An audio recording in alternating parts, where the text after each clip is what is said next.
Assalamualaikum warahmatullahi wabarakatuh. Selamat pagi, selamat siang, selamat sore, selamat malam. Perkenalkan, nama saya Bliar Nisa dengan NIM 2321588016. Saya dari Prodi Hukum Keluarga Fakultas Syariah dan dari Universitas Sultan Haji Muhammad Idris Samarinda. Pada hari ini, saya ingin membuat video ujian tengah semester dengan mata kuliah Fikih Ibadah yang telah diajarkan oleh dosen saya yang bernama Bapak Ahmad Sofyan, SHI, MH. Pembahasan kali ini saya ingin membahas tentang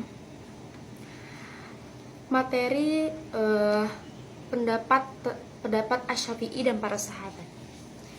Pendapat Asy-Syafi'i dan para sahabat kami sepakat bahwa sunnah berkumur-kumur dan menghirup air bisa dilakukan dengan digabungkan maupun dipisahkan atau dengan cara apapun yang memasukkan air ke mulut dan hidung. Dalam dan Al-Muzani Asy-Syafi'i menyatakan lebih utama apabila keduanya disatukan.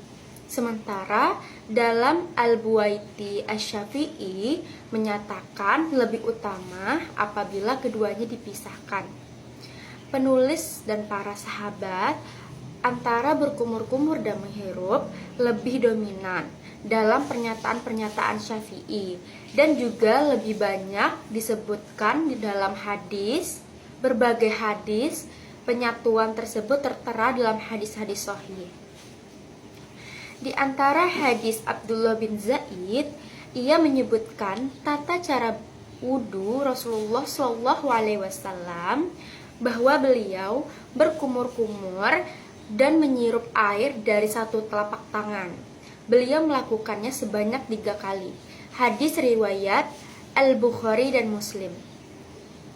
Periwayatan yang pertama, periwayat Al-Bukhari menyebutkan bahwa beliau Shallallahu Alaihi Wasallam berkumur-kumur dan menghirup air sebanyak 3 kali dengan 3 kali cidukan.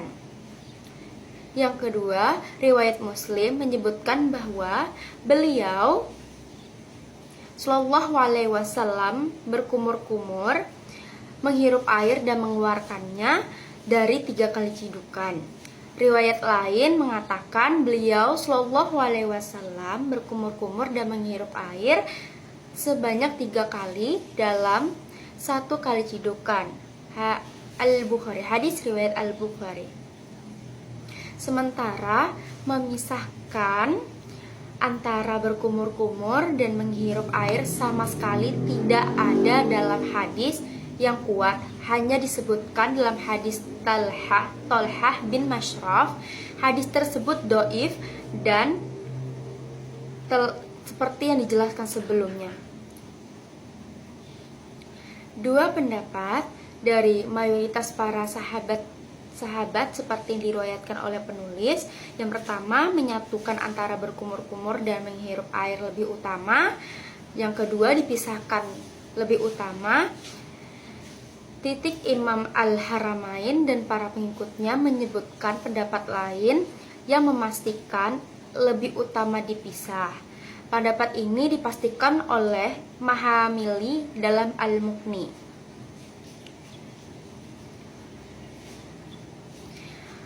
Pendapat pertama, Al-Mahamili dalam Al-Majmu' Ar-Ruyani Ar-Rafi'i dan kebanyakan ahli fikih lain lebih menguatkan pemisahan antara berkumur-kumur dan menghirup air.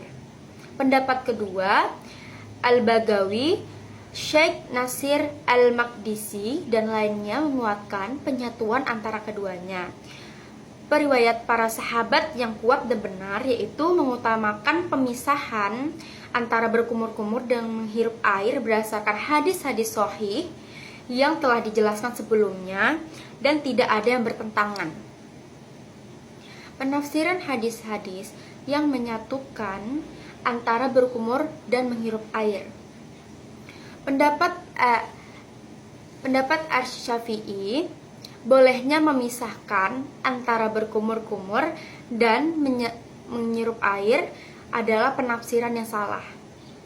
karena riwayat memisahkan antara berkumur-kumur hanya satu, itu pun doif, sehingga tidak sebanding dengan penjelasan antara menyatukan berkumur-kumur dan menghirup air. Dapat disimpulkan bahwa yang benar adalah memisahkan antara berkumur dan menghirup air itu lebih utama. Tata cara menyatukan antara berkumur-kumur dan menghirup air ada dua pendapat yang kuat, dilakukan dalam 3 kali cidukan air. Seseorang menciduk sekali untuk dipakai berkumur dan dihirup ke hidung, setelah itu menciduk lagi untuk di tindakan serupa, dan seperti itu juga dengan cindukan yang lain. Landasannya adalah hadis Abdullah bin Zaid. Berkumur-kumur dan menghirup air disatukan dengan 1 kali cidukan air. Ada 2 cara menyatukannya antara berkumur-kumur dan menghirup air. Yang pertama, berkumur-kumur disatukan dengan menghirup air. Yang kedua, tidak dicampur, tapi berkumur-kumur secara berturut-turut sebanyak 3 kali. Para sahabat Qafal memastikan agar berkumur-kumur menghirup air dipisah. Imam Al-Haramain berkata, inilah yang benar dan inilah yang ditegaskan oleh Al-Ghazali dan lainnya. Sementara tata cara memisahkan antara berkumur-kumur dan menghirup air ada 2 pendapat. Yang pertama, dilakukan dengan 6 kali cidukan air, berkumur-kumur dengan 3 kali cidukan, dan menghirup air dengan 3 kali cidukan. Dan yang kedua, dilakukan dalam 2 kali cidukan. Pertama dipakai untuk berkumur-kumur sebanyak 3 kali, kemudian cidukan kedua dipakai untuk menghirup air sebanyak 3 kali, dan pendapat yang kedua ini lebih kuat, dikuatkan oleh sekelompok ahli fikih, diantaranya Ar-Rafi'i. Para sahabat sepakat berkumur-kumur lebih didahulukan sebelum menghirup air, baik keduanya disatukan atau dipisah dengan 1 ataupun beberapa kali cidukan. Pendapat terkuat menyatakan mendahulukan berkumur-kumur adalah syarat. Menghirup air dilakukan sebelum berkumur-kumur tidak dinilai istinsyak kecuali dilakukan setelah berkumur-kumur, karena mulut dan hidung adalah organ yang berbeda. Dilakukan secara berurutan seperti halnya wajah dan tangan.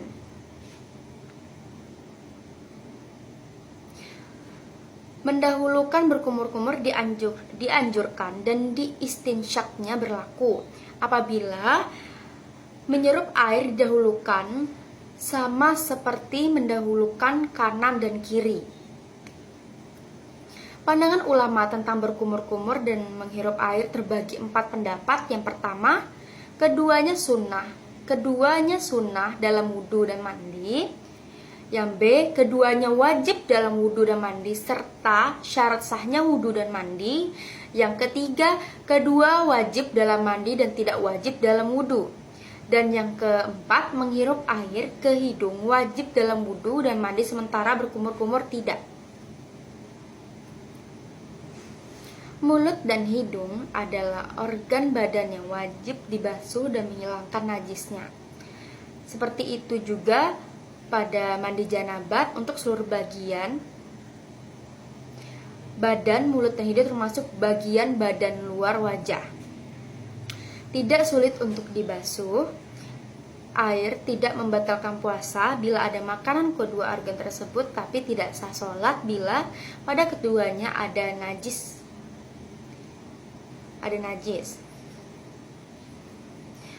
Begitu juga lidah termasuk dalam hukum janabat. Oleh karena itu haram hukum membaca Al-Quran dalam lidah yang berada dalam keadaan janabat.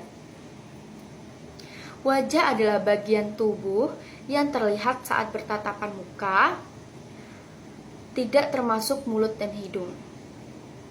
Seperti yang disebutkan penulis bahwa organ yang dibalik penghalang itu tidak wajib dibasuh seperti organ mata dalam, bagian dalam mata. Pernyataan yang menyatakan mulut dan hidung adalah organ yang wajib dibasuh untuk menghilangkan najisnya. Seperti itu juga pada mandi janabat untuk seluruh bagian badan, mulut dan hidung, termasuk bagian badan luar wajah, tidak sulit untuk dibasuh air, tidak membatalkan puasa bila ada makanan kedua organ tersebut, tapi tidak sah sholat bila keduanya ada najis. Begitu juga lidah termasuk dalam hukum janabat. Oleh karena itu, haram hukumnya membaca Al-Quran dalam lidah yang berada dalam keadaan janabat. Wajah adalah bagian tubuh yang terlihat saat bertatap muka, tidak termasuk mulut dan hidung. Seperti yang disebutkan penulis bahwa organ yang dibalik penghalang itu tidak wajib dibasuh seperti organ mata bagian dalam. Pernyataan yang menyatakan bahwa hidung dan mulut adalah bagian dari wajah, sementara hadis janabat itu di bawah setiap rambut dan seterusnya adalah hadis dhaif yang diriwayatkan oleh Abu Daud, At-Tirmizi dan lainnya. Mereka semua menilai hadis tersebut dhaif karena berasal dari riwayat hadis Harith bin Wajih, seorang perawi dhaif, dan hadisnya munkar. Menurut ahli bahasa, bagian luar kulit seperti yang telah dijelaskan sebelumnya dalam mulut dan hidung tidak termasuk kulit luar, sementara rambut yang dimaksud adalah bagian yang berada di atas kulit luar. Sedangkan hadis Ali radhiyallahu anhu menyatakan mulut dan hidung ada dua organ yang wajib dibasuh dari najis, seperti itu juga dari janabat, dan bertolak belakang pada bagian organ dalam mata. Menurut Al-Mawardi, apabila ada kotoran di kelopak mata yang menghalangi air untuk mengenai bagian yang wajib dibasuh, wajib dihilangkan dan dibasuh, maka hukumnya dianjurkan. Sementara itu, mayoritas ahli fikih menyatakan hukum membasuh kelopak mata hukumannya anjuran atau dianjurkan. Perincian yang disebutkan oleh Al-Mawardi diriwayatkan oleh Abu Umamah radhiyallahu anhu bahwa Rasulullah Shallallahu alaihi wasallam pernah mengusap kedua kelopak mata saat berwudu. Hadis riwayat Abu Dawud dengan sanad baik. Abu Dawud tidak menilai hadis ini lemah, dan ia berkata, suatu hadis tidak dinyatakan lemah berarti hadis tersebut hasan dan sahih. Asy-Syirazi berkata, hukum membasuh wajah adalah wajib berdasarkan firman Allah subhanahu wa ta'ala. Dipotong.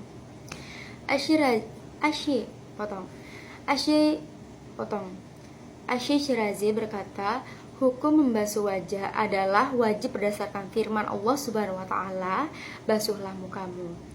Wajah adalah bagian yang ada di antara tempat rambut kepala hingga dagu dan panjangnya hingga pada ujung jenggot, lebarnya antara telinga ke telinga. Berkenaan dengan tempat tumbuhnya rambut pelipis ada dua pendapat. Yang pertama, Abu Abbas menyatakan tempat tumbuhnya rambut pelipis termasuk bagian wajah karena mereka menempatkannya dalam bagian wajah. Abu Ishaq menyatakan tempat tumbuhnya rambut pelipis termasuk bagian dari kepala karena Allah Subhanahu wa taala menciptakan dari bagian kepala. Membasuh wajah hukumnya wajib berdasarkan Al-Quran. Para sahabat menyatakan batasan wajah secara memanjang adalah daerah antara bulatan kepala depan atas atau permulaan dahi hingga dagu, dan secara melebar dari telinga ke telinga. Pernyataan Imam Al-Haramain. Asy-Syafi'i menyebutkan dalam Al-Imlaq bahwa tempat tumbuhnya rambut di tepi pelipis termasuk bagian dari wajah. Al-Mawardi, Bandaniji, Al-Ghazali dalam Al-Wasit dan Al-Wajid menguatkan pendapat yang menyatakan bahwa tempat tumbuh rambut di bagian pelipis termasuk wajah. Dalam bahasa Arab, dagu diungkapkan dengan zakun. Bentuk jamaknya adalah zakon, azakon. Sedangkan jenggot dalam bahasa Arab disebut dengan lihyan, yang bentuk tunggalnya adalah liha. Asy-Syirazi berkata, bila bersangkutan dengan jenggot perlu diperhatikan lebih dahulu. Bila jenggot sedikit dan tidak menutupi kulit jenggot dan kulit wajib dibasuh berdasarkan ayat. Dan bila jenggotnya tebal menutupi kulit, air wajib diguyurkan ke jenggot saja. Karena itulah bagian wajah yang terlihat saat bertatap muka dan bagian dalamnya tidak wajib dibasuh berdasarkan riwayat Ibnu Abbas.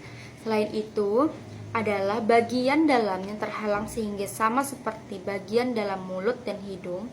Titik dianjurkan untuk menyela air jenggot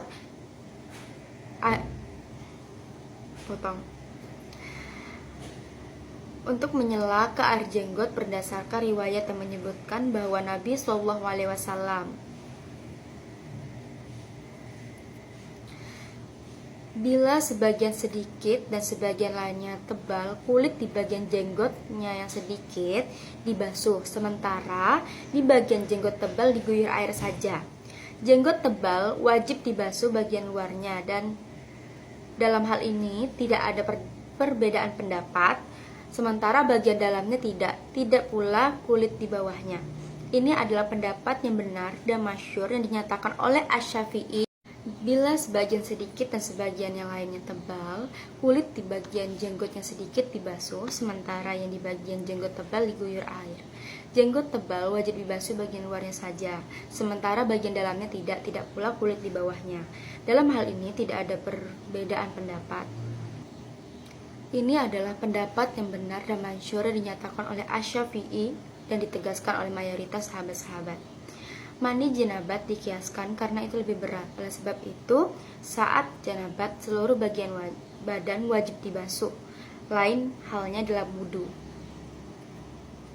Pendapat kami menyatakan wajib membasuh jenggot tipis serta kulit di bagian dalamnya. Pendapat ini dikemukakan oleh Malik Ahmad dan Daud. Sementara bagian sahabat kami berpendapat juga dikemukakan oleh Abu Hanifah tidak wajib membasuh bagian dalam jenggot seperti halnya bagian dalam mulut, karena menurut kami jenggot tipis dan tebal sama saja dalam kondisi janabat dan kami wajibkan membasuh bagian dalam jenggot. Kami juga menyamakan saat wudhu, karena itu kami tidak mewajibkan. Standar pada kedua bagian tersebut adalah ada tidaknya kesulitan, kerumitan, dan beban. Mengingat janabat hanya sedikit, kami wajibkan untuk membasuh seluruh kulit di balik bulu dan rambut, seperti itu juga bagian kulit di balik jenggot tipis saat wudhu. Namun berbeda halnya dengan jenggot tebal. Kulit ada di balik rambut atau bulu tebal tidak wajib dibasuh kecuali di 5 titik. Yang pertama, alis, kumis, rambut di bawah bibir, pelipis, dan jenggot tebal bagi wanita. Karena biasanya bulu atau rambut di tempat-tempat seperti ini tipis atau sedikit. Bila pun ada yang tebal itu jarang sehingga tidak ada hukumnya. Dengan demikian dapat disimpulkan bahwa 3 pendapat tentang bulu di bawah bibir bawah dan pendapat yang kuat adalah wajib membasuh kulitnya meski bulu tersebut tebal. Mungkin itu saja yang bisa saya sampaikan tentang materi berkumur-kumur dan menghirup air. Jika ada kesalahan maupun kekurangan mohon dimaafkan. Wassalamualaikum warahmatullahi wabarakatuh.